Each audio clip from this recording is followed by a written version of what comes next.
Welcome to the Coffee and Counseling Podcast, where two licensed psychotherapists give you their unfiltered opinions on mental health, wellness, life, and everything in between.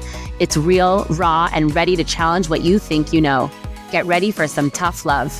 Before we begin, just a brief disclaimer, this podcast is for educational and informational purposes only and does not take the place of therapy.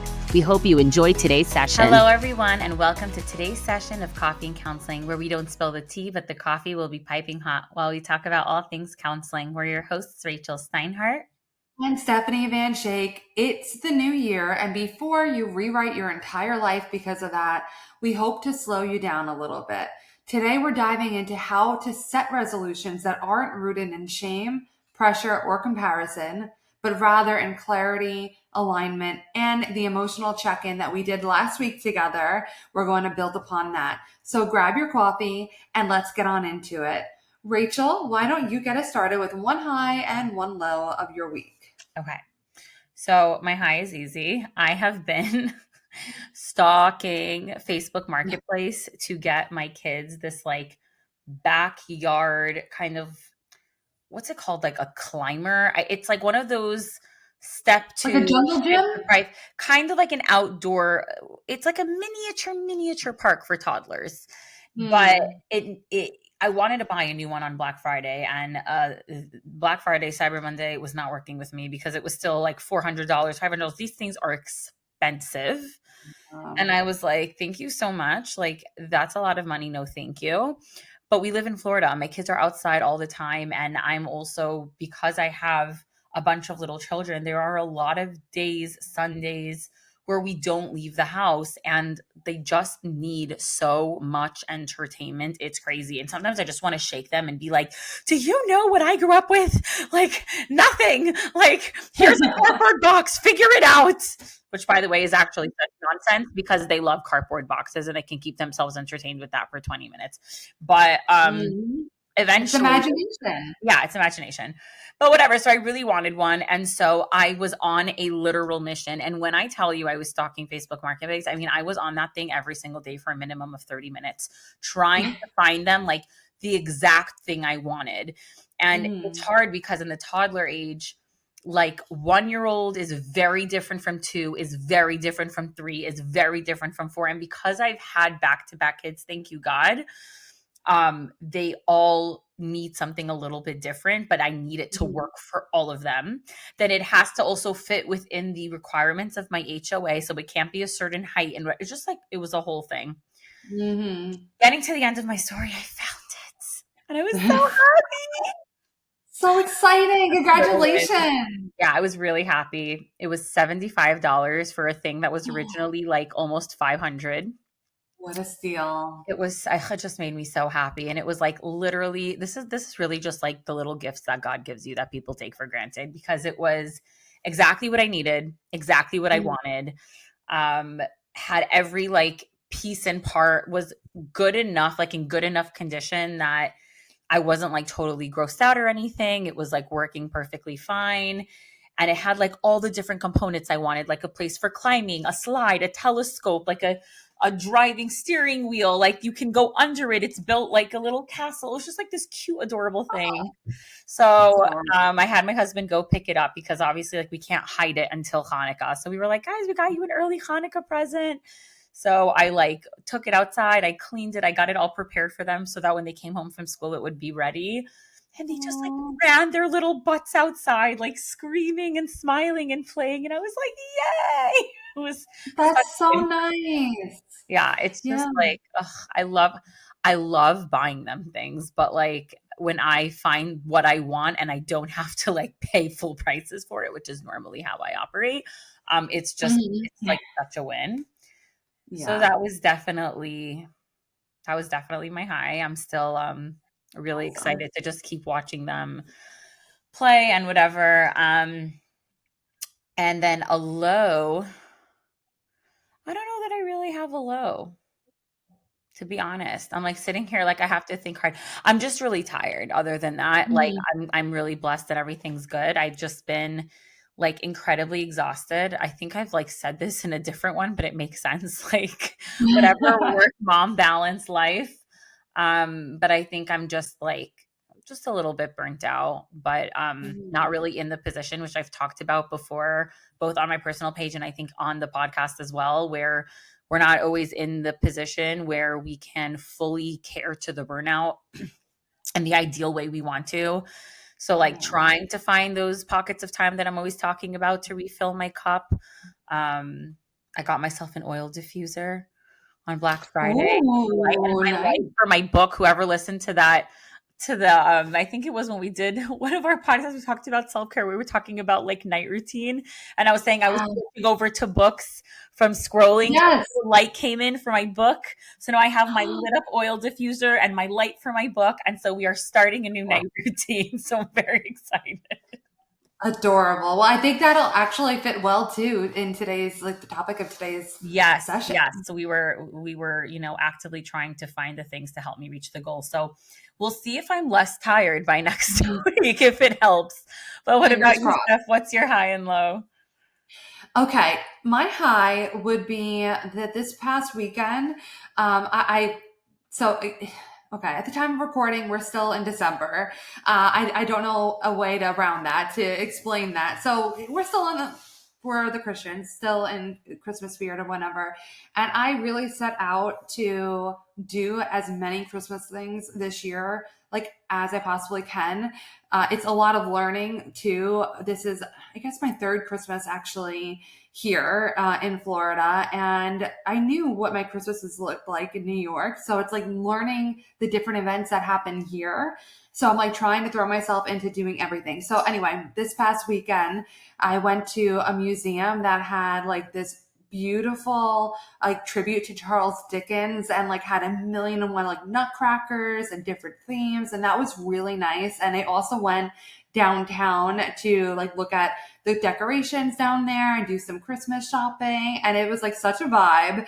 So I like filled up. I'm like, you know what? I don't even care if it's like exhausting. And I know that's my intention when it actually comes to the new year. And it isn't my intention now too, to slow down with all the other responsibilities so that I can enjoy things like this. I went to the community tree lighting. I mean, there was so many Christmassy things and it was so much fun. So all that would go into my high for this week. And then my low for this weekend. So I was a little hesitant to bring this up because I'm always worried to transfer this like a worry onto potential clients or just therapy clients in general, whether or not you see Rachel or I or your future therapy client or whatnot, that whenever we have tough weeks with sessions like that. So let me explain it this way, that this past week I had a lot of heavy sessions and kind of out of left field too. A lot of my clients had experienced something just kind of weird timing too. That was just like pretty major and not necessarily in line with what they were struggling with, but like pretty big life events that threw them for a loop to say the least. And as therapists, you may or may not know that we like to have a little bit of diversity in our client base, like where there's different levels of struggling, different types of disorders that we might be dealing with. So it gives us, it keeps us refreshed and able to tend to all of our clients in the ways that they need to. And just naturally though, too, most times you're not having all your clients struggling in such a major way at the same time. So it just so happened that there were just quite a few clients who were struggling in a major way. And when we went into session, that was not what I was expecting. So kind of just dealing with that and processing that on my own. And I do want to reiterate, this is not the burden of a client to bear, that like, oh, I don't want to burden my therapist or I don't want to overwhelm them or anything like that. That is something we're trained for. It's something that we have to deal with in terms of self-care, in terms of boundaries, in terms of recognizing and tending to burnout. So I do want to really reiterate that as many times as I can. But I would say that overall, that would probably have been my low for this week. I'm really sorry to hear that stuff. It's a lot. I know that, as people who are really high empathizers, it's a lot to hold. It's a lot to hold. It's like we hold the space for them. And then, we need to hold the space for ourselves, or someone needs to hold the space for us. So it's a lot. Absolutely. So shifting gears a little bit here, why did we want to cover this topic? So last week, if you all remember, and I hope you guys tuned into that session where we did like an emotional check-in, just kind of checking in where we are right now, what our current state is, what worked for us over the last year, what didn't work for us over the last year. And that is going to be a wonderful jumping off point to take into what we're about to talk about today, which is really about resolutions and goal setting and intentions that actually fit into your life, and not something that's going to lead you to feeling like a failure because your goal was not aligned or it just wasn't the right fit for you. But sometimes what happens is we set goals that were really never truly ours to begin with. Sometimes it's because it's what we think society expects of us. It's something that our parents expect of us, or that you just think is like, oh, this is the next step. This is what I'm supposed to be doing. But we want to take a moment here in today's session to really check with what aligns and fits right for our lives and the season of life that we're in, and then how we then translate that into actual goal setting. So it'll be a fun session, and I believe packed with a lot of practical tips that can help you on this journey. All righty. So let's talk about what is potentially wrong with some of these traditional New Year's resolutions, right? So a lot of the time we hear this classic quote, "New year, new me, yay." And honest to God, I think I've developed a little bit of an allergy to the concept of New Year's resolutions. I'm so like eye roll, nausea, heartburn with them. Not because I have an issue with growth, change, working on yourself, because I am all about that life.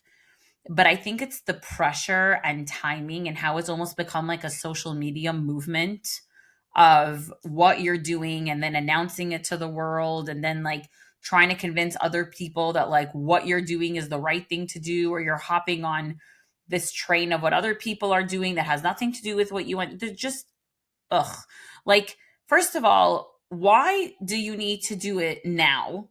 Like, growth can happen at all times. There's no time limit on growth. So I don't know what happened. Then all of a sudden, like, oh, it hit January, and all of a sudden, like, you have to rearrange your whole life. And I think it also just like reminds me, because we're so like enmeshed in the diet culture world because of our eating disorder specialties, like where it makes me think of like diet starts on Monday, and I'm like, oh, gross. But I just want to be very clear for whoever isn't like staying till the end of this thing, which I hope you do. I am not by any means saying that having the concept of resolutions or goals or change or growth is bad. I think it's wonderful. It's just how we go about it. And that's really what we want to talk about. So a lot of the time goals are based on like shame or discomfort with current self. And sometimes that can be good, because obviously if we're recognizing something in ourselves that we don't like, that's not aligning with our values, that isn't sitting well with us, that we're like, I really want to improve this part of myself, there's nothing wrong with that. But when it turns into a shame spiral, or when we are not being true to ourselves in some of the goals that we're setting, or the shame is coming from an external source and it's not coming from yourself of you wanting to improve something, that we need to relook at, okay, where, like, is this goal healthy? Where is it coming from? Why is it here? Is it positive? Is it coming from a good place? Things like that. A lot of our goals really are rooted in external pressure. So whether it is social media or just society in general, or your family, or just like productivity culture, anything, it just like feels like the thing you're supposed to do. It might not even align with you, and you're just like doing the thing that everyone else is doing, and that peer pressure, it's not something that needs to be done, or like necessarily something that should be put on a pedestal, or something you should do. And a lot of these intentions are really based on like fantasy versions of yourself, or fantasy versions of life, as opposed to actual life. And this can be in so many different ways, but for whatever reason, this is like the weird example that's popping into my head. I feel like so many people in the world are so hyper obsessed with traveling, which, by the way, don't get me wrong, because like in a luxurious world, I would love to travel too and stay in luxurious places and see the world. And there's nothing wrong with it. If you can travel, that's great. But if you're seeing like influencers or people online traveling the world and making you feel like you're missing out on life because you aren't doing that or you can't do that. And now you're like putting this pressure on yourself for these goals for yourself to like do all these things and see all these things. And the reality of it is, whether it's the timing of your life or responsibilities that you have or your financial situation, not only might that not be realistic, it might not even be in your best interest right now. You know, it just might not, like, you, god forbid, like a person might not have health that allows them to do that. If they're financially struggling, that might not be the smartest move for you this moment. Like, maybe if you're, and you know, teach their own, no judgment, everyone do what works for you, but like maybe if you're family planning, like that's not the most ideal time to be doing that with children. If you can make that work with your kids, great, like share your secrets. I don't know what you're doing, but my point is, you know, sometimes it's just like a fantasy versus the reality of your current makeup of your world. And you're setting yourself up for failure and you're setting yourself up for disappointment. And if you do succeed in doing it, it might not even be a thing that's good for you to do, might not even be a thing that's helpful. And a lot of the time I find people over identifying with their goals. Like, if I get this goal, I like succeeded at life, I figured everything out, like I got to the destination. It makes me think of our like happiness podcast, right? Like I got there, that, and we think of it as like that destination versus like, okay, if I fail at attaining this goal, like I am a failure as a human being. Like I am the embodiment of a failure because this goal didn't happen the time I want, the way I want, whatever. There's no like there's no wiggle room there. And that can be a really dangerous thing. We've talked so much. I think that this has actually been a little bit of a theme in a lot of our conversations, is this over identifying with disorders, with obstacles that pop up in life, with goals, with productivity, with whatever it is. And that's where we enter places that can be neutral or can potentially be positive to something that can sometimes even be harmful. And, you know, just understanding that everyone's season of life looks different. We all are operating from different timelines, and different habits take different lengths of time. Different goals that we're setting for ourselves are a lot of the time possible at different points in life. And there's just so much to consider. And I think, unfortunately, this has become such a theme in so many of our conversations, but it goes so much back to social media, where you're comparing your life to other people, and what works in their timeline might not work in yours. And that's a really big issue as well, because like we a lot of the time need to put up some of those blinders and kind of stay in our own lane. And the world that is currently being built around us doesn't really let us do that. And it's not helpful to our mental health whatsoever, nor is it to our goal setting, that are goals that would actually be good for us. And also, like, taking into our account, without sounding too therapist-y right now, but like honestly, taking your nervous system into account, taking your mental health into account. Like, does this goal help me with my happiness, my peace, my mental health, my recovery, whatever it is, you know? Is this within reach for me? And is this within, you know, reality for me? And it's not that you should feel like, oh, like you can't attain anything you set your mind to.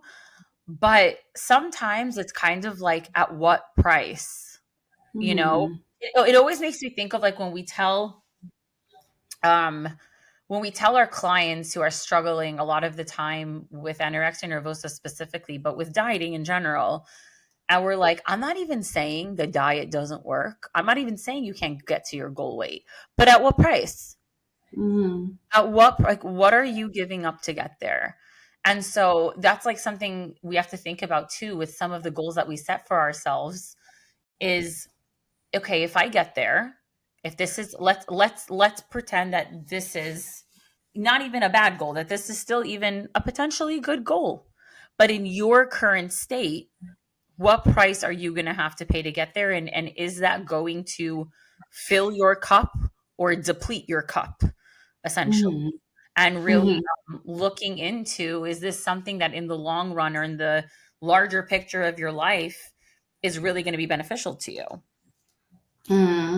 So Rachel, I have a question for you that, and I'm really curious to hear your perspective on it. So I know that a lot of my clients, I'm sure yours does as well, that a lot of people believe in like the concept of like manifestation and like reach for the stars that put it all out there.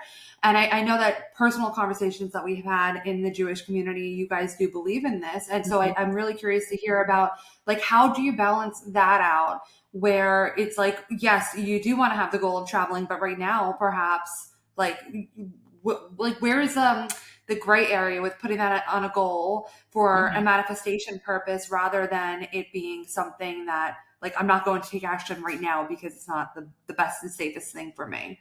Does that make sense? Yeah.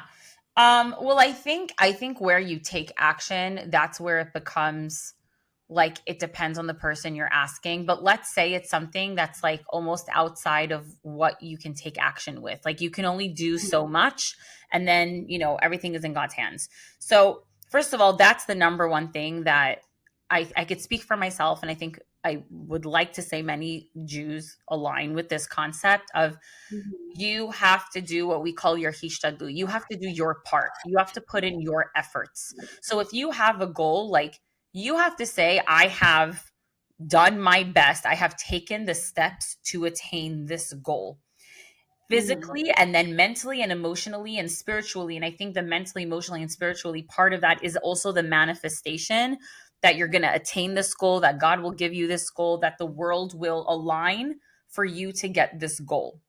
And I think where faith really comes in is if the goal doesn't end up in the way that you had anticipated or the way that you want, that we accept it with love because we recognize that, like we had a plan and God had a better plan. Okay. I love that. I think that, and that's something I'm still studying.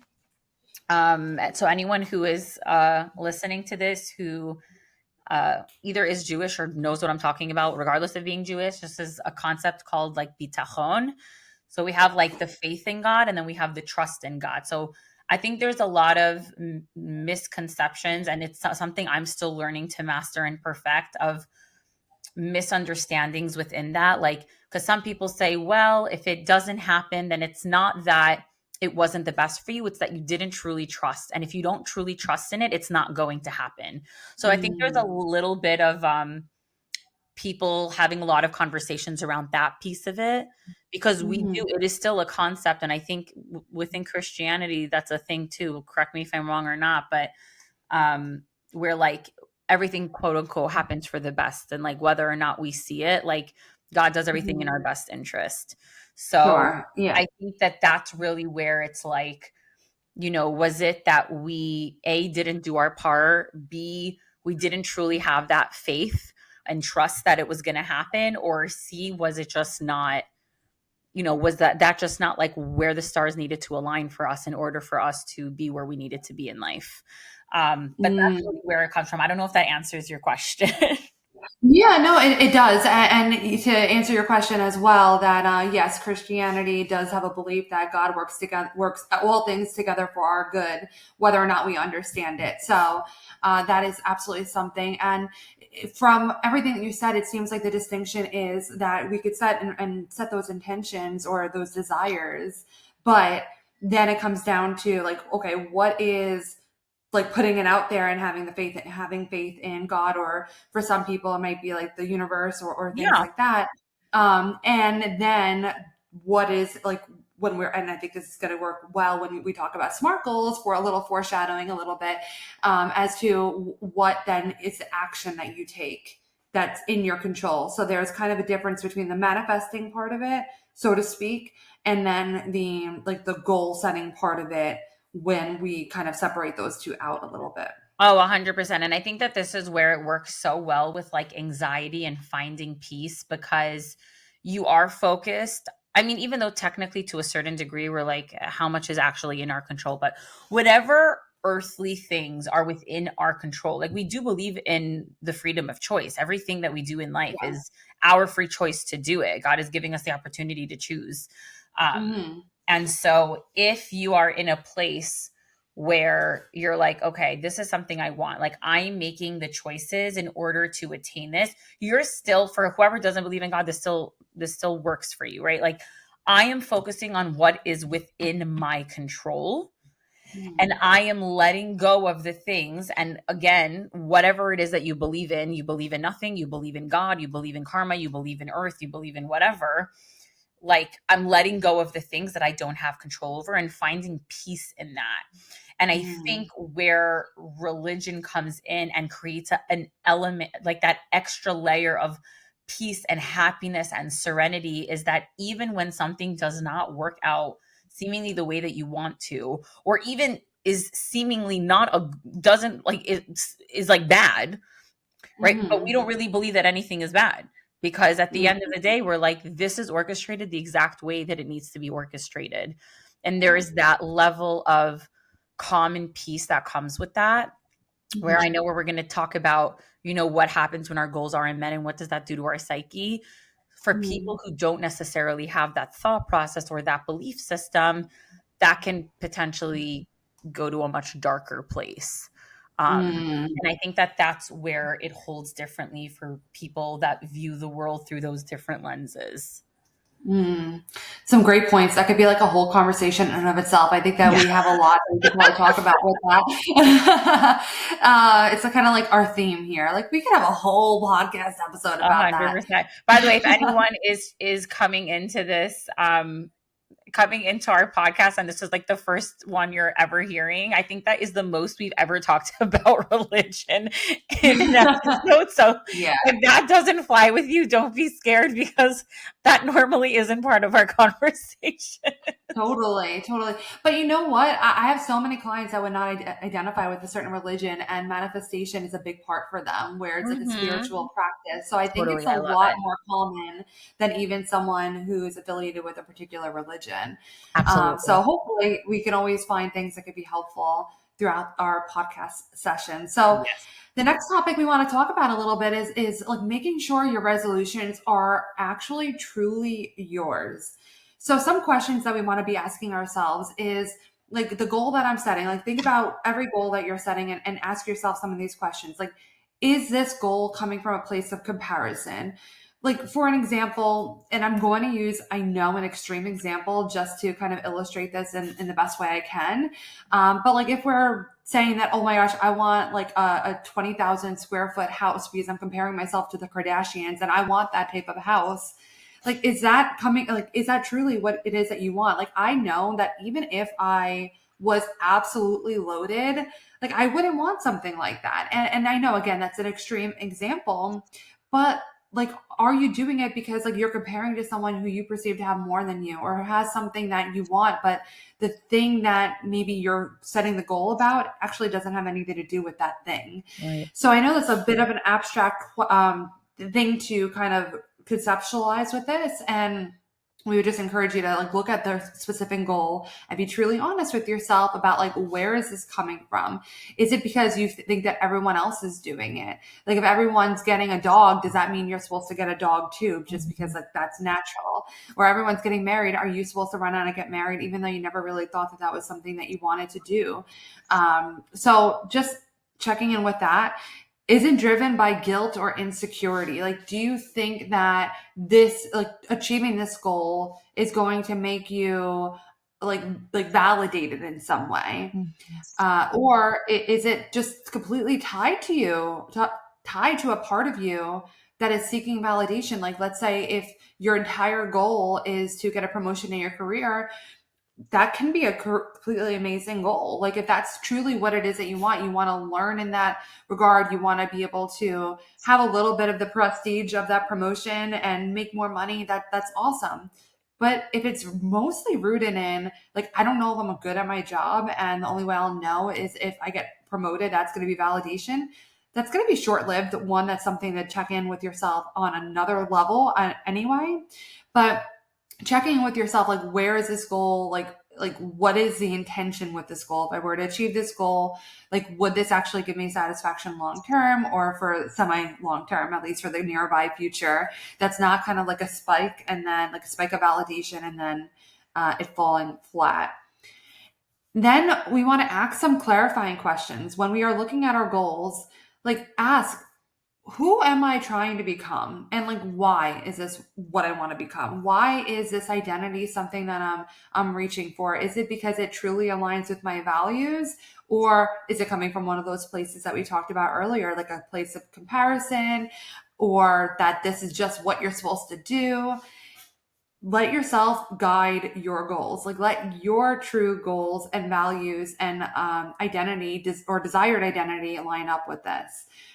When we talk about values, this is something that Rachel and I have talked about in a couple different podcast sessions, that we want to move into living lives that are more aligned with our values. And that should be a crucial part every time that you are reflecting on goals or any type of intentions that you're setting. If they are not aligned with your values, it's something deeper to reflect on. And that is a big avenue that I would even encourage you, like, when you're setting these goals or intentions, to write out, reflect on your values, write them out, and then check with each thing. Does this align, or maybe it even contradicts with your values? So checking in on that. Does this goal make my life fuller or just busier? In this productivity and hustle culture, we have conflated being busy with being like productive or being fulfilled. And that's not the case a lot of the times. So be honest with yourself about it. Is it just to pack your schedule for validation that, oh, I do all these things, I am a go-getter, this, that, and the other thing? Or is it just like, is this goal like actually going to fulfill you or make your life more what it is that you want to be living? Another question that could be really helpful for you to get clear on is, if no one saw this goal that you achieved, would you still want it? And if it's not, like, if no one saw that you were promoted and like it's something that you're like, well, who cares about being promoted? Then maybe that's a good avenue to say, maybe you really don't care so much about it. That is Maybe it's so not so much powerful. aligned with your values. What a Yeah. powerful point, Stephanie. I love that. Wow. Mhm. If no one's Mhm. watching you, if no one ever finds out, do you still want to fulfill this goal? That's incredible. Let Mhm. that sink in for a It's, minute, guys. That's a lot. yeah, right. A Like, in moment of the era of silence here. social media, like, if this wasn't posted, you know? Mhm. Yeah. My Yeah. goodness. Really just Yeah. truly internalizing that thought, and just like, Mhm. I'm so sorry to like get on a tangent for a No, go for second, it.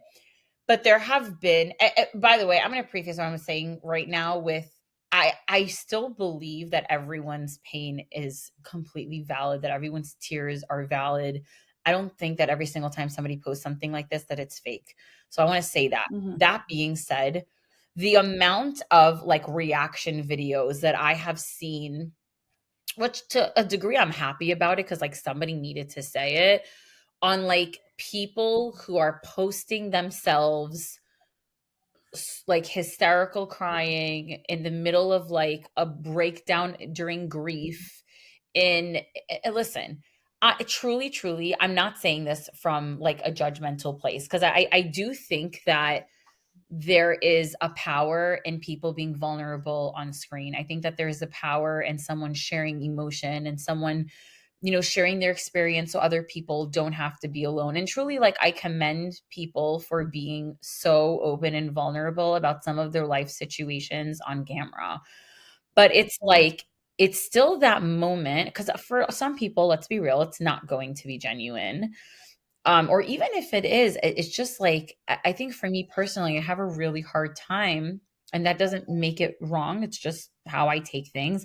I have a really hard time with like, you have to take a minute, like set up your camera, get the right angle, and then have the emotional experience. And I have a hard time sitting with that a little bit.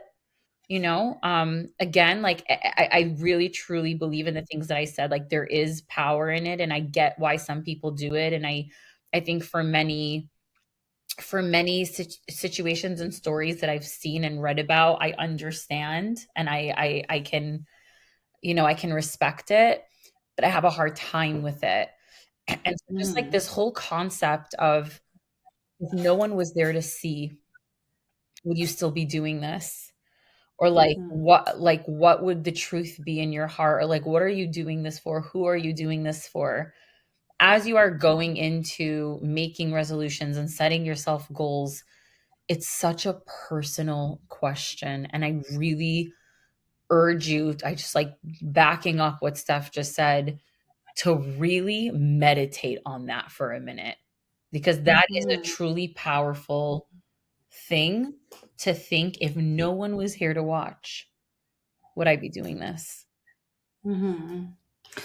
And kind of thinking in real time with this question, this reflective question, maybe it's it's a practice that could be used to think about, like, visualize you not posting your achievement on social media for a little bit of time. Mhm. What would you feel? Like, it's kind of like, oh, if I've heard this so many times, like, if you don't post it on Instagram, it never happened. It was And I the think we saddest thing I've do. ever heard. It's so It's really sad, but I do believe that there's almost something that has changed fundamentally in a lot of our brains. Even like when you're not, like, just it being living in the social media world, where that kind of seems right in a way, even though it's so sad. It's so wrong, I believe. I mean, obviously, you can live your life, you can achieve wonderful things, you can have wonderful experiences without it ever seeing the light of day for anyone else. But I can understand why people believe that to be true, and how that can also get so confusing with, then, like, what is it that I truly want? yeah. That's tough. It's hard. It's hard. And by the way, guys, like truly just to, put it out there, we're both on social media. Like we're really not coming at it with judgment in case it's Mhm. coming across that way. I think we're all trying to navigate this world of Sure. social media together, and we're all trying to figure out what's right, what's wrong. Like I'll leave the person's name out, but like there's a person that's also a therapist that I really I think they're wonderful and I look up to them, and they were trying to post this, like, and they do post incredibly meaningful and wonderful things. And today was one of the first times I saw this person post like a picture of like their like bottom half in their in their therapy room, like waiting for a client, like of their pants and their shoes. And it, Mhm. it was just like a nice pair of pants and a nice pair of shoes. And the person was like, so is this what everybody wants to see? Mm. And I was like, whatever. I jokingly like messaged the person back and I was like, unfortunately, I think it is. but Yeah. it was such a subtle, it was such a Mhm. subtle picture. But as somebody in the same space struggling with a very similar thing, where Steph and I are, let's be real, we're on social media and we're also trying to build our businesses that way. And that's just the reality of the world that we're living in, like many, many people who are here and listening and in the world, and trying to navigate that in a way that's authentic, but still works and is successful is incredibly frustrating. Totally, totally. It is a lot of navigating and figuring that out. So, a couple last points for this specific, to get really clear on where these goals are coming from, what these intentions are rooted in. Taking a look from three different lenses. So, one, we're going to look at and evaluate your goals from an emotional lens. Ask yourself, does this feel nourishing or punishing? Does the idea of doing the task that would actually lead you to this goal and the achievement of this goal feel nourishing or punishing? From the practical lens, which we cannot emphasize enough, is, does this fit for the season of life that you're in? Just because it might not fit for you right now doesn't mean it never will. And sometimes people feel like, if I don't do it now, I'll never do it, because, like, it's just like that type of all or nothing mentality. But no, there's plenty of things that might have been appropriate for you for seasons of life in the past that might not be right now, and it can also be the same right now. Like Rachel, you're just talking about like you have a bunch of kids, and like that might be like you might not have like all of a sudden building a like an empire or something like that on your to-do list because it just wouldn't work. It wouldn't for me. So Like to the moms who are CEOs or whatever, like, you do you, kudos to me. It's mhm, not the way my mommy season of life is gonna look. And that's okay. And I think I am going to make this a complete like episode within itself. But it is something I talk a lot about with moms, but with parents in mhm, general. Like when you're in that stage, it feels like it becomes your entire world. And I think the point that you just made, where just because you can't do it now doesn't mean you can, like, you're never going to do it. And I think people get, and I'm sure other people in other stages of life can really, connect to that concept. This is just the one that I'm in right now. But it's something I really reiterate where people are like, how do you not fall into like a depression? And there are many, many, many reasons people do. But this is a huge one of them where you kind of get into that parenting phase and you have this like tunnel vision of, oh my God, this is going to be the rest of my life.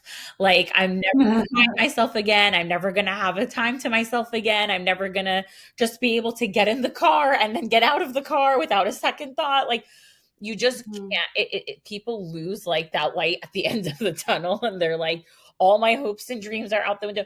No, it's just this is temporary, and people forget that because while it's happening, it doesn't feel temporary, but it is mhm. temporary. And I think you just made such an incredible statement of, just because it's not a right now goal doesn't mean it's a never goal. Sure, sure.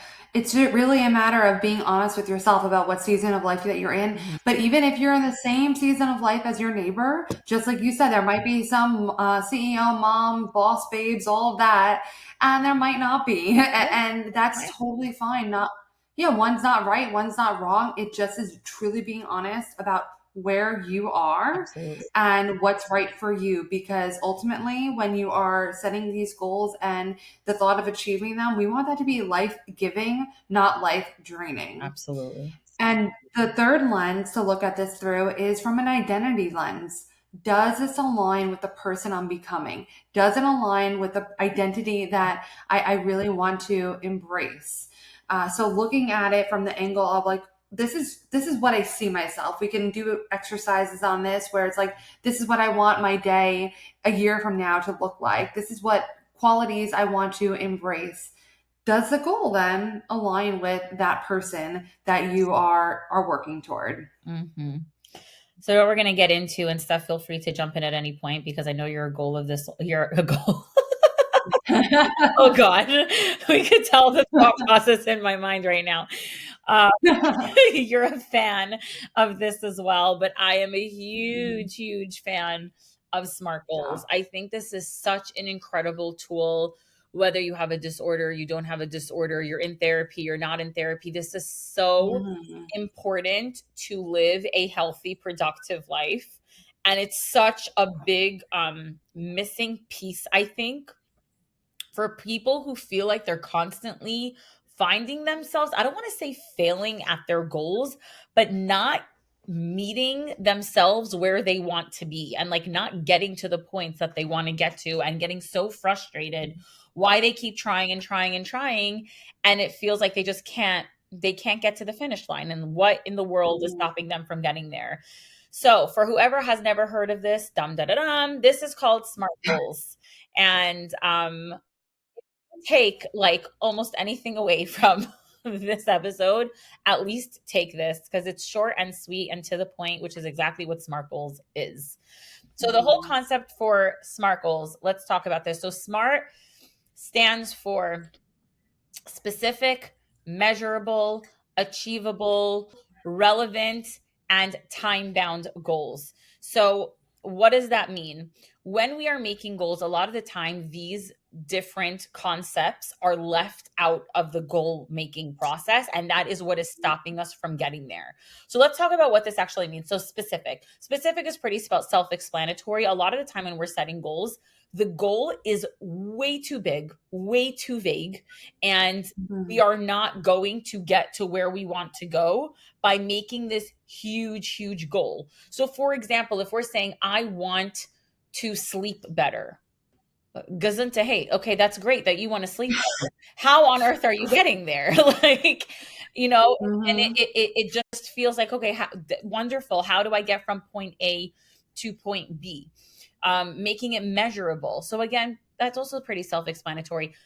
Even if I know how to get there, or like I know specifically what goal I'm talking about, how do I even tell that I'm improving? Like what measures am I using to see that this is working, this is not working, I'm getting better, I'm getting worse, I'm staying the same?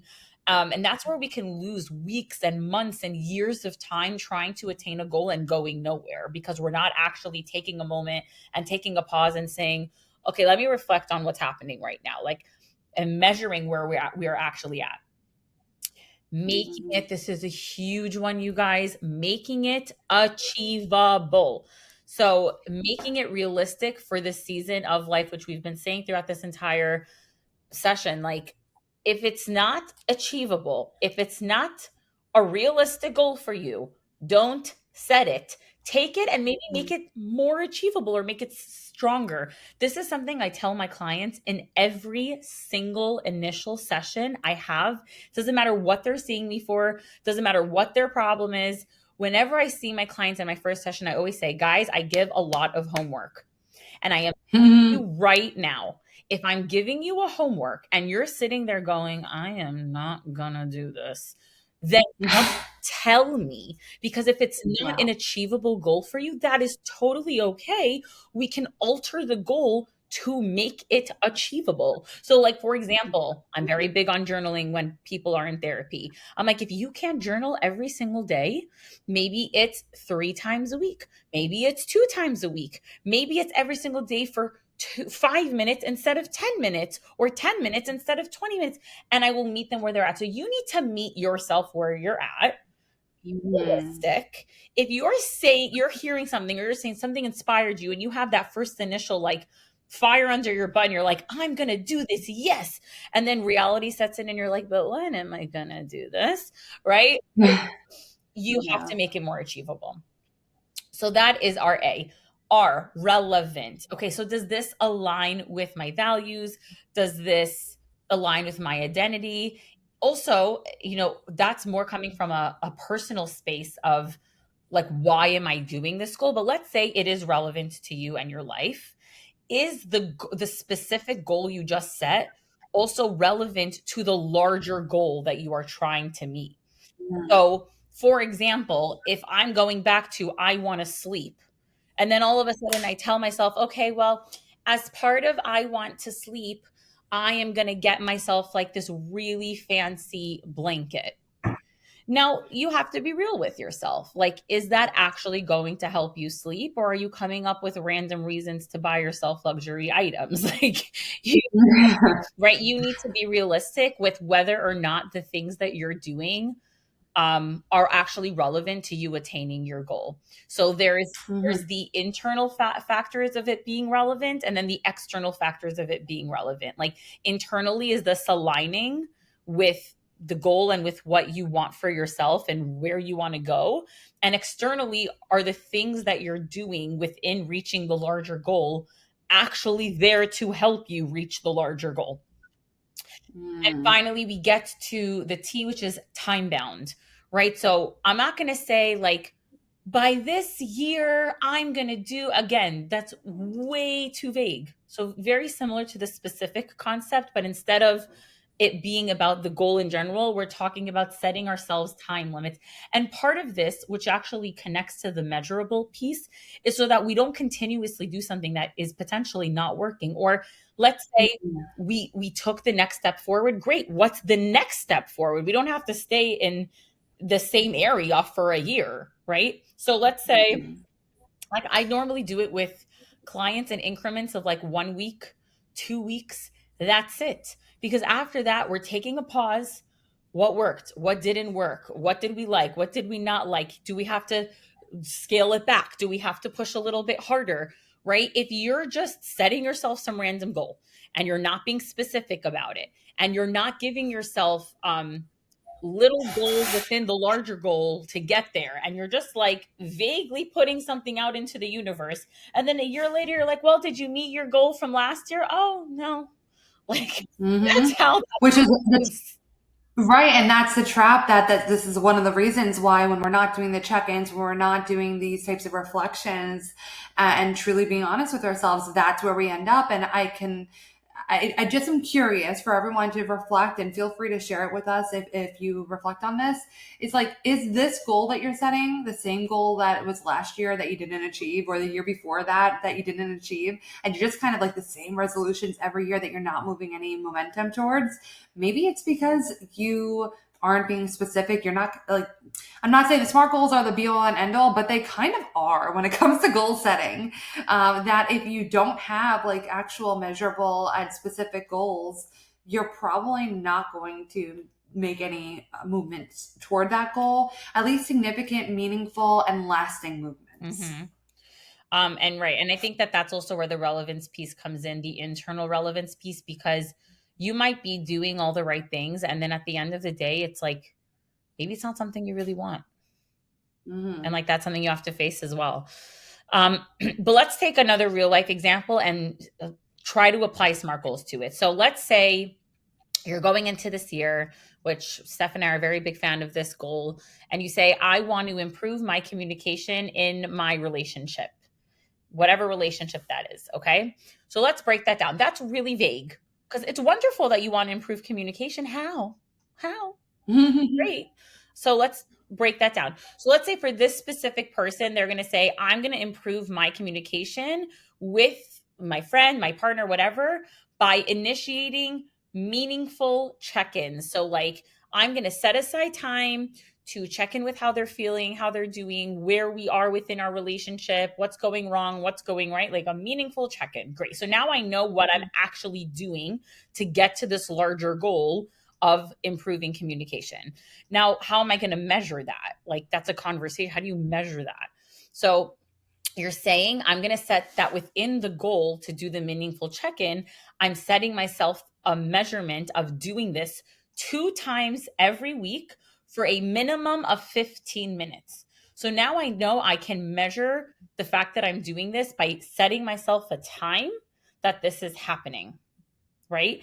Then I'm saying, okay, is this achievable? So we know that we're both going to be home. Okay. So now I'm maybe moving a little bit more into a romantic relationship. Let's say you and your friend or whoever it is, you're both free after 7:30 p.m. Okay. And you both have a 15 to 30 minute time slot where you know you could set aside this time, and you both know that Tuesdays work. So this is an achievable goal because you've both also agreed that you want to do this. Amazing. Let's go to relevant. So you know that one of the things that you need for a better communication is to actually communicate, but also to have hard conversations, to set aside time to communicate, because it's really easy to just go through the motions of life and kind of let the monotonous of every day to just pass you by, and you kind of start to lose that relationship and that connection with the other person. So you realize that setting aside this time and having these conversations forces you to create that connection that you're longing for. And it can also reduce a lot of miscommunication, misunderstanding. It stops things from boiling over into something they don't need to, because you're setting aside that time to actually go through it. So it's definitely a relevant goal, and it's something you both genuinely want because you really want this relationship to do well. And finally, we're going to make this time bound. So we're going to say, I'm going to commit to doing this for 6 weeks total. And at 6 weeks, we're both going to reevaluate. Can we continue doing this? Is this actually helping? Do we want to scale it back? Do we want to make it more? And take it from there. So essentially, the complete SMART goal is that for the next 6 weeks, me and my partner, my friend, my whoever, we're going to sit down and we're going to have 2 15+ minute conversations and check-ins each week to improve communication and strengthen our connection.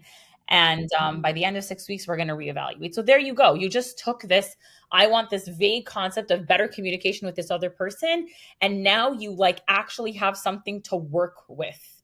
And this really reminds me of the, like that whole concept I talk about, like the finals effect. I say this all the time. Like when you're in the finals week of college or high school or whatever, and you're like so bombarded with so much to do that you're just like, okay, what's the goal? I need to get through finals week. Great. How am I doing that? And you just nothing. And it's the same thing with our New Year's resolutions. It's like we have all these concepts and goals, and you have no clue how to get from point A to point B. So SMART goals is really there to help you do that. Here is where we have like ourselves bumping a little bit into a wall. Within the SMART goals, we cannot forget that there's a missing piece of being flexible, because the reality is that like life happens and rigidity is not helpful to goals. First of all, because it will create burnout. It could also create resentment. So like, let's say you set this goal with this person and something happens one evening, a person doesn't feel well and they can't do their 15-minute conversation when they scheduled it. Like, you don't sit there and have like the cognitive distortions flood in and do the all or nothing where you're like, well, it didn't work and now this is out the window and blah, blah, blah, right? No. Like, okay, even if you missed a day, can you do it another day? If you had to miss a whole week, like, okay, you missed a week. Like, can we pick up where we went off? Is there a way to like readjust it? Create flexibility within the reality of life as you're setting goals. Don't turn that into failing or shame spiraling or whatever, right? I want to keep ourselves regulated, keep our nervous systems in a healthy enough state that we can continue holding this new habit. Is there a reason within our mental health or our physical health or whatever it is that's stopping us from being able to attain this? So really, and this is part of setting yourself up for success, like start slow and steady. Do not like ignore the other things going on for you mentally, emotionally, spiritually, and prioritize like the consistency of the goal versus the intensity of the goal, right? Because going too hard, too fast is just going to burn you out. Make sure that you're having support, right? So who or what is helping you stay supported in this time and like stay accountable in this time? So in this example, it's helpful because you're doing a goal with another person, so you can really hold each other accountable. And then maybe you're talking to somebody else, whether it's a friend or a family member, or a therapist, about how some of these conversations are going, and you're brainstorming and you're venting, and that's been helpful to you. Maybe you're setting yourself reminders on your phone and your alarm clock to have these conversations. So creating that support so that this is actually happening and staying. And just keep in mind that the SMART goals are there to help you and there to help you create structure. They're not there so that if you don't meet it, the world comes crashing down. Right? So to our perfectionists, like, don't take that and take it into a place it doesn't need to go. Absolutely. We can alter, we can reflect and switch gears and recognize when a goal is no longer fitting for us or no longer desirable based on a check-in. There's so many different avenues for that. So let's talk a little bit about building a sustainable system to actually follow through on these resolutions, intentions, goals, whatever you'd like to call them. When we talk about the failure, quote unquote, because when resolutions are not followed through on, it's normally because people focus on the goal, but they neglect the system that helps to get you there. So SMART goals, of course, is a huge part of that system, but that is going to need to fit into something. Like, how do we then move it into, like, what are we actually doing? What are the actual action steps to do it? Something that can help build sustainable systems is something called habit stacking. So this basically means attaching the new desired behavior that you want to start with, that habit, and attaching it to an existing habit. So a personal example for me, this was years ago that I had an intention that I wanted to start the day with God.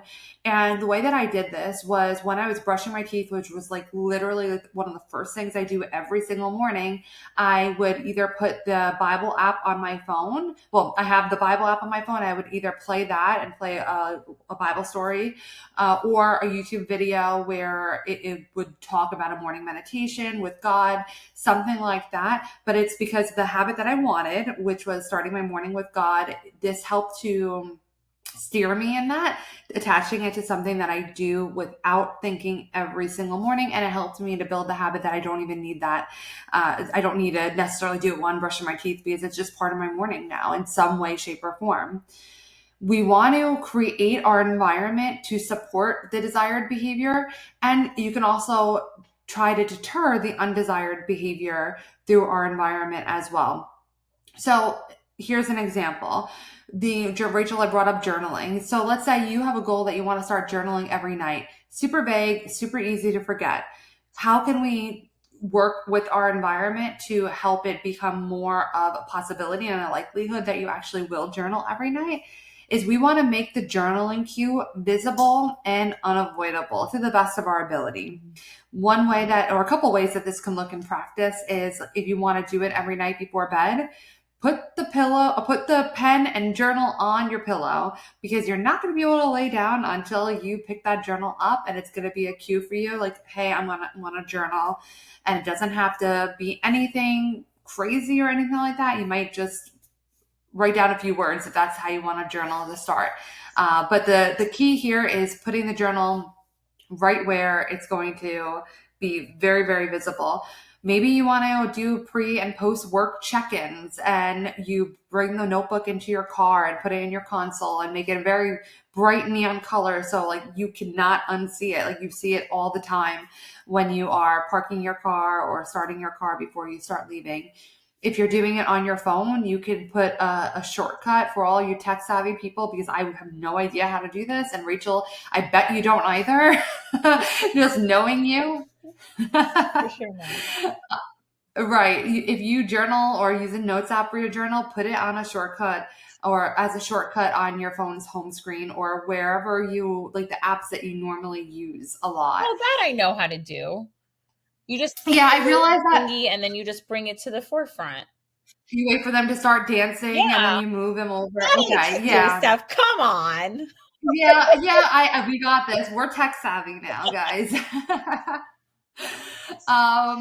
Okay. Or you could just make a really welcoming and exciting space that you want to go to reflect. So this might be like a little reflection corner. If you have some space in your home, it doesn't have to be anything wild or crazy.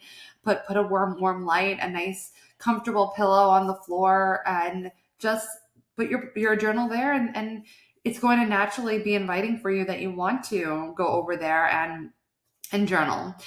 Why it works is if the journal is in your line of sight at the moment you intend to use it, the behavior starts to become more automatic, and you're designing an environment that supports success instead of hoping discipline just will carry you. Because a lot of times that's not going to work, because it's just like what Rachel always talks about, like waiting until you're motivated to do something. It doesn't work, because a lot of times we're not motivated, but we know we still have to do a certain thing. So we can't solely rely on that motivation to get us to move forward. And discipline is really wonderful. However, we do have a limited resource of that as well. So we want to just set ourselves up for the most amount of success with the least amount of resistance. Another example of this environmental design is if your goal is, I'm going to be less anxious this year. Again, too broad. There's no way to actually approach this in the way that this goal is being framed. And what is your environment that you're going to use to support it? So one way that we might be able to use this environmental design is to set a physical cue that signals safety and regulation. So maybe this is like a stuffed animal that you had from childhood that you have a picture on your phone for when you're out, or you leave it in a spot that you tend to be more anxious on. and it's a signal for you that you are safe and you can be regulated, assuming you are safe. Of course, that is a different situation entirely, but a lot of times when anxiety becomes dysregulated, you are safe. It is just that anxiety is dysregulated. Now, how this looks in practice, it could be, you could use a safe object that you, like we talked about with something that you have in from childhood or something that's very comforting to you. But it can also be like a grounding object where you use some sort of tactile, like textiles that help you to feel a little bit more calm. So maybe it's lotion where you're just doing that motion and putting lotion on. It could be grounding, or it could be like a soft blanket or a fidget spinner, something like that. You can put some soft, comfortable tactile, again, textures around you to help self-soothe when you might be out and about. And there's a lot of ways that that can look. Maybe like even a small little stuffed animal that you could put in your purse or your backpack or whatever you have, or your car to use to help self-soothe. Warm lighting instead of overhead lighting, that helps to reduce like overstimulation, and it can be helpful for anxiety. Now, by no means am I saying it's a be all or end all, but these are just little things that can help support you in your goal. And that's why we want to really be honest with ourselves about what can be helpful. Another thing is like having an index card and like writing out some of your major coping skills or affirmations on it, and read it whenever you are finding yourself a little overstimulated or having anxiety creeping in. So the reason why this works is your body begins to learn that this specific environment that might have otherwise brought you anxiety can actually be calming. And you don't have to remember how to regulate in the actual moment, because a lot of times when we are in an anxious moment, our first thought is about like, how am I going to try to regulate or anything like that? What we need to do is kind of have visual cues outside of ourselves a lot of the times that can help us to regulate and say like, I need to do this tool to help regulate. We want to make everything accessible to the best of our ability. And this turns emotional regulation from a skill that you hope to access to a system that you can actually rely on. Now, moving forward, check-ins with your goals are so important. Rachel had mentioned this within the SMART goals, that we want to like check in and be like, is this working? Is this still something that aligns with my values? Is this something that I'm making progress towards? Is this goal still too big? Is it too small? What's working? What's not? What needs to be adjusted? And when you have those reflections, and it doesn't have to be all the time, try to be honest with yourself and realistic to figure out what might be the most appropriate for you. Especially early on, you might want to do it a little bit more frequently. So if possible, and it's not too excessive or causing a ridiculous amount of anxiety that's just not helpful, maybe weekly, maybe twice weekly. But then as it continues on and you notice that it's working and you might not need as many check-ins, maybe you move it on to like monthly or quarterly or something like that. Another point here is plan for the oh no moments or the quote unquote slip up moments. We are not always going to be 100% on our goals, on our to-do list, and doing everything perfectly. Life happens. So expect and plan for setbacks. That doesn't mean that you are starting from square one. And in fact, when you prepare and put this into your framework cognitively and structurally in the actual like the way that you're actually following through on this goal, it's actually going to help you get going toward your goal without burnout or without just like really feeling awful because you failed in your mind. So we need to normalize losing momentum. Again, motivation is not going to drive you through all of this. Discipline even isn't going to drive you through all of that. There's a lot of times that we might feel more tired. We might have other things going on in life that this kind of slips by the wayside. This is something I call streak mentality, which I think could be really awesome, but also can really hurt people.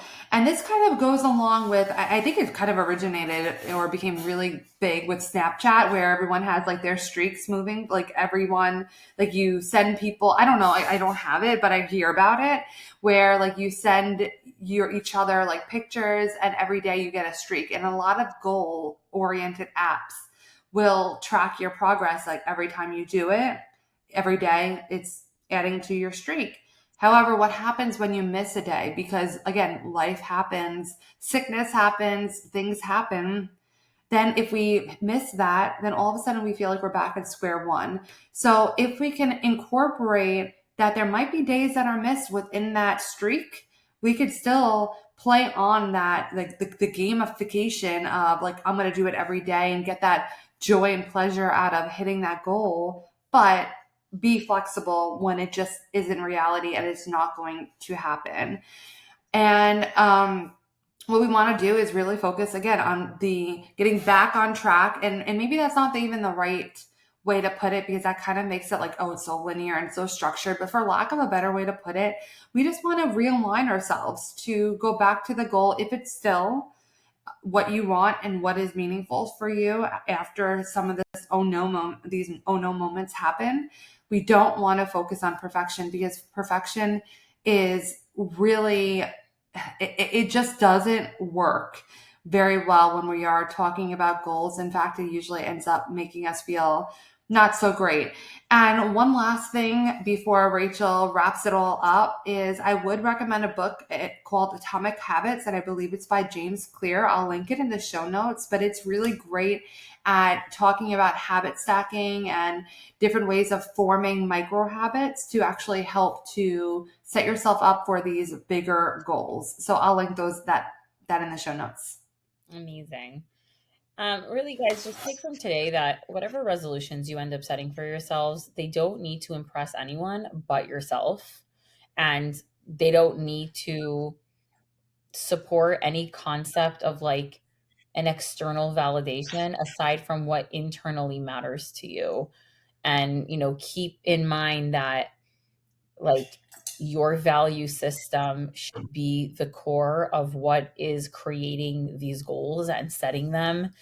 And if every single day that you're trying to reach this goal feels icky or feels like you're being punished or feels like it's just not aligning, you might want to take a step and reevaluate and just, sometimes it's not, we're all for holding you accountable for your willpower, but sometimes it's not your willpower. Sometimes it's the system that you're building to stick to these goals. So again, we really encourage you to try to use the SMART goals to set the goals that you really want to reach. And keep in mind that, growth is a beautiful thing, and setting yourself new highs to reach is also a beautiful thing, but you don't need to like recreate your entire identity. We're just taking steps forward to the world we want to create for ourselves and the person that we want to be. And, like they say, Rome wasn't built in a day. Take it step by step and give yourself some grace. And keep in mind that like if you can't sustain it on a hard day, then try to rewrite that goal so that you can meet it even on harder days. And as you are building, you can always build more on top of that. So, just take it easy on yourselves, guys.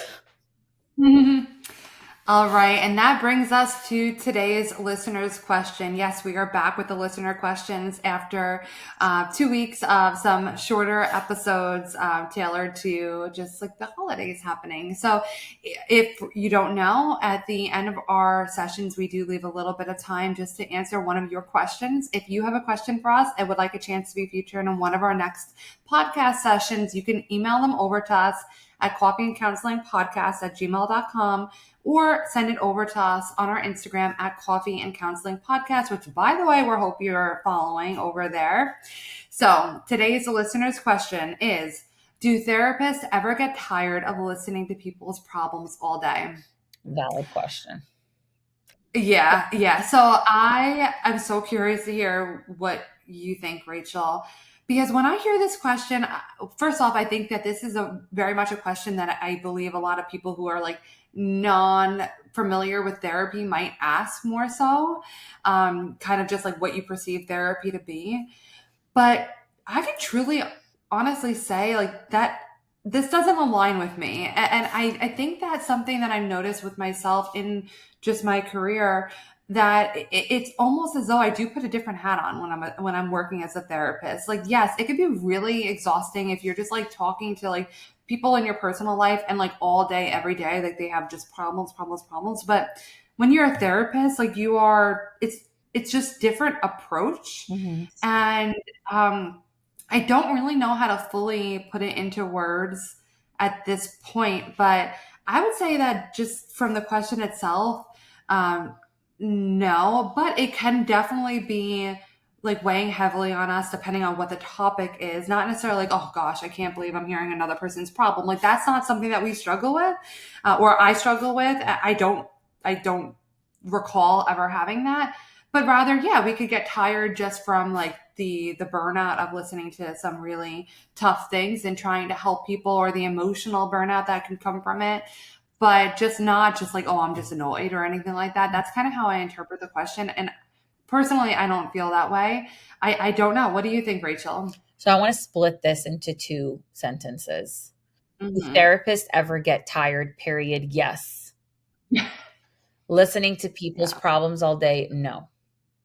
Mm. So that's the thing. I think sometimes we ourselves, regardless of what we're doing, we're just in a period of life where maybe we're holding a lot of our own stuff. We're holding a lot of personal things, family things, friend things. We're overtired, we're burnt out. And so it makes any job you're going to do, let alone holding the space for other people, heavier on that day and potentially harder on that day. But I don't think I ever was like, oh my God, I don't want to listen to people's problems today. Okay. I don't think that that's ever been an experience for me either. Um, Mm. I think the closest I can ever get to like relating to this is when I've dealt with a client with the same problem for a while, and Mhm. very openly telling this client, like, until you make the necessary changes, we're going to be having this conversation until the literal end of time. And you're like wasting Mm. your own time and money. And they just continue. And so, you're about to get into a session where you talk about the literal same thing, where nothing is going to change, and they're not willing to make any changes. And you're just like talking in an endless loop. I think that gets Mhm. frustrating. And that's the Yeah. thing I can even relate to, saying that we would get tired of listening to someone's problems. But no, I think we both can Yeah. say the answer is no. Because then we really, like, you can't do this job if you feel that. You really can't. Absolutely not. But that is a good example of like the frustrating part. That could absolutely be the case in situations like that. So everyone, thank you so much for joining us today. We hope that you're open to sharing some of the SMART goals or intentions that you have worked on with us. Again, you can email it over to us at coffeeandcounselingpodcast@gmail.com, or on our Instagram at Coffee and Counseling Podcast. If you know anyone else who could benefit from this episode, or might find it helpful, inspirational, or whatever the thing, please consider sharing it with them. We would really appreciate it. And everything we mentioned today will be linked in our show notes, including our contact information if you are interested in working with one of us. And we hope you join us again for our next session next Tuesday. Thank you guys so much for being here. Like, subscribe, and comment any questions or thoughts below. Thank you so much for being with us today. Please follow our Instagram at Coffee and Counseling Podcast and send any questions you have about any topic to us via direct message for a chance for your question be featured in one of our next sessions. You can also email us your questions or topic suggestions at coffeeandcounselingpodcast@gmail.com. Make sure to check out some of our other sessions available to you right now. Once you drink up all of those and your coffee, come back next Tuesday for our next session. The information shared in this podcast is for educational and informational purposes only and does not constitute therapy or mental health advice. Listening to this podcast does not establish a therapeutic relationship between you and the hosts. If you are in need of support, we encourage you to seek help from a qualified mental health professional. This podcast is not a substitute for individualized care. We do offer individualized therapy. If you're interested in individual therapy with one of us, please visit our practice website and send us an email to set up a free consultation call. All of the links and our contact info will be in the show notes.